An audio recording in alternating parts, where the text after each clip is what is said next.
Peacemaker just dropped its wildest episode yet, Season 2, Episode 7, and it's absolutely packed with Easter eggs, deep DCU ties, and even another Superman connection that nobody saw coming. From Nazi Crocs to Lex Luthor's secret tech, to the shocking return of a Season 1 character, this episode is stacked with details you probably missed. So let's break down every single reference, cameo, and connection hidden inside this insane alternate universe adventure. And if you're loving these Peacemaker breakdowns, make sure to smash that like button. It really helps push this video out to other DC fans.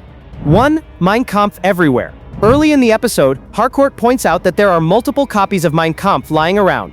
This is Adolf Hitler's infamous autobiography and manifesto, and its presence drives home just how deeply this alternate Earth-X has been consumed by Nazi ideology. It's one of those details that quietly reinforces how broken and terrifying this world really is. 2. Nazis won World War II. Earth-X confirmed. The episode finally confirms what comic fans suspected. This is the Earth-X reality, where the Nazis won World War II. Vigilante 2 says it outright, tying the show directly into one of DC's darkest alternate timelines first seen in the comics. This isn't just background flavor, it's a major confirmation of where James Gunn is pulling his multiverse inspiration from.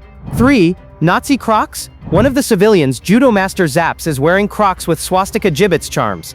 It's absurd, creepy, and a brutal satire of how even casual fashion can get twisted in this reality. It's also Gunn's dark humor at its finest, balancing horror with a moment that makes you gasp and laugh uncomfortably at the same time.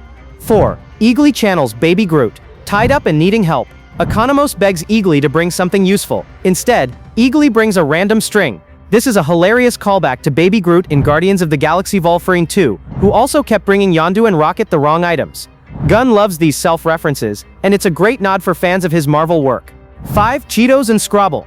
This universe doesn't just twist politics, it twists snacks and games too. Judo Master finds Cheetos spelled differently, mocking their quality. Later, Adebayo and Judo Master kill time by playing Scrabble, an off-brand version of Scrabble. These details make the Earth-X world feel fully fleshed out, down to its consumer products. 6. Superman connection. Sidney Happersen. Here's the big one. Rick Flag Sr. and Bordeaux meet Sidney Happersen, a LuthorCorp scientist first teased in James Gunn's Superman. Played by Stephen Blackheart, he's revealed to be Lex Luthor's dimensional rift expert.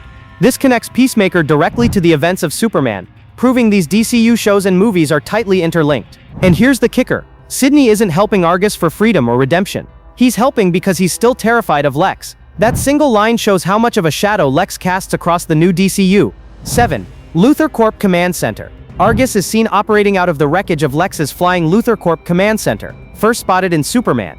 This is straight-up MCU-style continuity hardware from one project carrying over into another. It also sets up Argus as scavengers of fallen tech, a thread that could run deep across the DCU. 8. The Wobble versus the Portal. Sidney reveals that Lex's dimensional portals always had a wobble, unstable, risky, and destined to collapse. By contrast, Peacemaker's quantum unfolding chamber is rock solid. Rick Flag Sr.'s reaction hints he has much bigger plans for this portal tech. This is foreshadowing of something huge brewing, possibly tying directly into Crisis on Infinite Earths. 9. Detective Fitzgibbon returns. One of the biggest surprises? The return of Detective Fitzgibbon, played by Lachlan Monroe. He first appeared back in Season 1, and now resurfaces in this Nazi-ruled Earth-X. Gunn often reuses the Fitzgibbon name as a tribute to his friend Larry Fitzgibbon, so this cameo was both fan service and a personal nod. But notice who's missing: Sophie Song. Vigilante 2 explains why. Minorities were rounded up into labor camps in this world.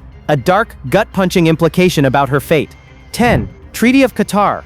At the end of the episode, Peacemaker is arrested and told that his possession of the quantum unfolding chamber violates the mysterious Treaty of Qatar. We don't know what this treaty is yet, but it's clearly a world-building seed for something bigger in the DCU. It could tie into a future Superman or Authority storyline about dangerous tech and global regulation. So there you have it. From Nazi Crocs to Lex Luthor's unstable portals, Peacemaker Season 2, Episode 7 is absolutely packed with Easter eggs that connect directly to James Gunn's Superman and the wider DCU. But what do you think the biggest clue was? Was it Sidney Happersen's cameo, Fitzgibbon's dark return, or the Treaty of Qatar tease at the end? Drop your theories in the comments. I read every single one. And don't forget to subscribe,